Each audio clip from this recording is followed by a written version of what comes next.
ಕಲಬುರಗಿ ಮಹಾನಗರ ಪಾಲಿಕೆ ವ್ಯಾಪ್ತಿಯಲ್ಲಿ ಅಭಿವೃದ್ಧಿ ಕಾಮಗಾರಿಗೆ ಚಾಲನೆ ಸಿಕ್ಕಿದೆ. ವಾರ್ಡ್ ನಂಬರ್ 53ರ ಹಳೆಯ ವೆಂಕಟಗಿರಿ ಹೋಟೆಲ್ನಿಂದ ಮುಕ್ತ ಥಿಯೇಟರ್ ಎದುರುಗಡೆಯ ಹೊಸ ಜೋರ್ಗಿ ರಸ್ತೆ ಸರ್ವಿಸ್ ರಸ್ತೆ ಅಭಿವೃದ್ಧಿಗೆ ಅದ್ದೂರಿ ಭೂಮಿ ಪೂಜೆ ನೆರವೇರಿದೆ. ನಗರ ಅಭಿವೃದ್ಧಿ ಇಲಾಖೆಯ ಮಹಾತ್ಮ ಗಾಂಧಿ ನಗರ ವಿಕಾಸ ಯೋಜನೆಯಡಿ ಬರೋಬ್ಬರಿ 443.50 ಲಕ್ಷ ರೂಪಾಯಿ ವೆಚ್ಚದಲ್ಲಿ ಈ ಕಾಮಗಾರಿ ನಡೆಯುತ್ತಿದ್ದು, ಗಣ್ಯರ ಸಮ್ಮುಖದಲ್ಲಿ ಪೂಜೆ ನೆರವೇರಿತು.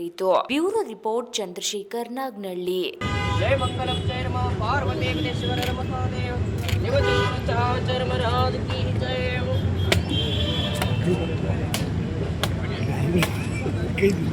ನಾ ಬರ್ತೀನಿ ಅವನು ಮ್ಯಾಗ ಮತ್ತೆ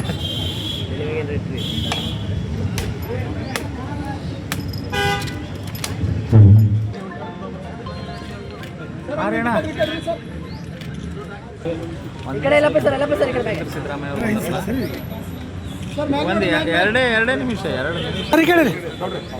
ಮುಖ್ಯಮಂತ್ರಿಯಾಗಿ ನಾ ಅಲ್ಲೇ ಇರಬೇಕು ಅಂತ ಹೇಳಿ ಮುಖ್ಯಮಂತ್ರಿಗಳು ಸೂಚನೆ ಕೊಟ್ಟಿದ್ದಕ್ಕೆ ಅವ್ರ ಅಂತ್ಯಕ್ರಿಯೆ ವ್ಯವಸ್ಥೆ ಎಲ್ಲ ಮಾಡಿ ಬರಬೇಕಾಗಿತ್ತು. ಹಾಗಾಗಿ ನಿನ್ನೆ ಕಾರ್ಯಕ್ರಮ ರದ್ದಾಗಿ ಇವತ್ತು ಕಲಬುರಗಿ ಬಂದಿದ್ದೇನೆ. ಇವತ್ತು ನಮ್ಮ ಇಲಾಖೆಯ ನಗರಾಭಿವೃದ್ಧಿ ಇಲಾಖೆ ಬರುವಂತಹ ನಗರಾಭಿವೃದ್ಧಿ ಪ್ರಾಧಿಕಾರ ಮತ್ತು ಮಹಾನಗರ ಪಾಲಿಕೆಯ ಸಭೆಗಳನ್ನು ಇಟ್ಕೊಂಡಿದ್ದೇನೆ ಇವತ್ತು.